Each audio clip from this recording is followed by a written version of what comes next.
It had not been easy since Agatha's husband passed away. She was left to care for her two daughters, Samantha and Jennifer, all on her own. To make ends meet, Agatha worked extra shifts, yet even that wasn't enough to cover the electricity bill. Despite being the youngest, Samantha couldn't bear to see her mother struggling. Determined to ease her family's burden, she decided to find a job to support her mother and older sister financially. Eventually, she secured a position as a waitress at a small restaurant located 10 miles from their home. The salary was meager, but Samantha found solace in the fact that she could at least contribute something. One evening, as Samantha was about to leave the restaurant after closing, a wealthy-looking man stepped out of a luxury car and approached her. He claimed he could offer her a job that paid 10 times more than what she earned at the restaurant. Samantha had always been wary of people like him, but desperation clouded her judgment. In a moment of uncertainty, she hesitantly gave him her number. A wave of guilt washed over her, even though she hadn't done anything yet. The next day, the man called Samantha and provided her with an address. She went there and was escorted into a house. Nervously, she stepped inside, and after a few moments she emerged with a neutral expression. Without revealing much, she accepted the job. From that day forward, Samantha began bringing in a substantial amount of money for her mother and sister. Agatha constantly questioned her about the source of the income, but Samantha remained silent, fueling her family's suspicions. The man frequently came by, dropping Samantha off at their house, which only added to the growing rumors in the neighborhood. Agatha's neighbors began gossiping, speculating that Samantha was involved in questionable activities. Concerned, Agatha and Jennifer confronted her, demanding to know the nature of her work to dispel the suspicion. However, Samantha would simply respond, "Let people think whatever they want." As time passed, the whispers turned into accusations. Complaints spread rapidly about Samantha being seen with dubious men and allegedly influencing the local youth in a negative way. Agatha, now overwhelmed with doubt and frustration, reached her breaking point. One evening she confronted Samantha, her patience worn thin. "If you refuse to disclose what you do for a living, then you should leave this house. Even if you were the one who bought it for us," she declared.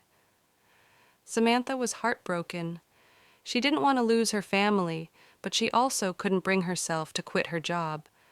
The thought of her family sinking back into poverty was unbearable. With a heavy heart, she left the house. Agatha, her voice laced with disappointment, declared that she no longer wanted Samantha's tainted money. Jennifer, unwilling to let her sister go, pleaded with their mother to let Samantha stay. However, Samantha's refusal to reveal the nature of her work made it difficult for Jennifer to defend her. Left with no other choice, Samantha watched helplessly as her younger sister turned away. Despite the separation, the sisters remained in touch over the phone. Jennifer continued to accept Samantha's financial support to cover household expenses, using the excuse that she was earning the money as a hotel receptionist. However, as time passed, doubt crept into Jennifer's mind. She often found herself wondering, what exactly does Samantha do for a living? One rainy evening, a police officer arrived at Agatha's house with devastating news. Samantha had been found lifeless in her room. Agatha was overwhelmed with sorrow, while Jennifer was utterly heartbroken. Neither of them could contain their tears. After conducting an investigation, the police concluded that her death was natural, as there were no signs of struggle. Her funeral was held the following week. Samantha's house and all her possessions were left to her family.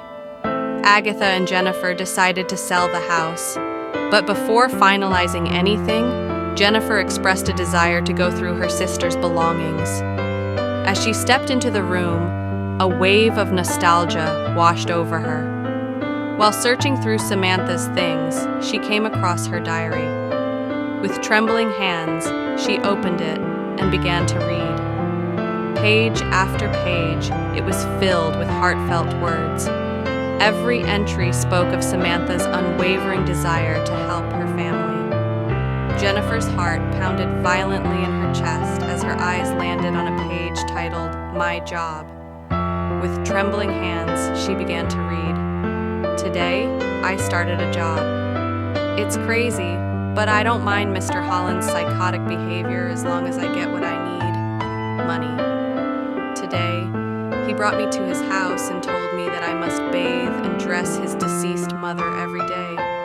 I know he's insane, but I need the money to support my family. Each day, his mother's corpse decays further, filling the house with a nauseating stench, yet he refuses to accept that she is gone.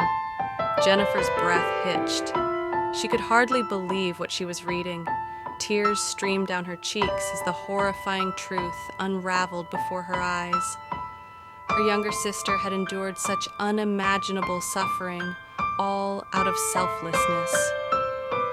At such a tender age, Samantha had carried a burden no one should bear, yet she had done so with a heart of gold.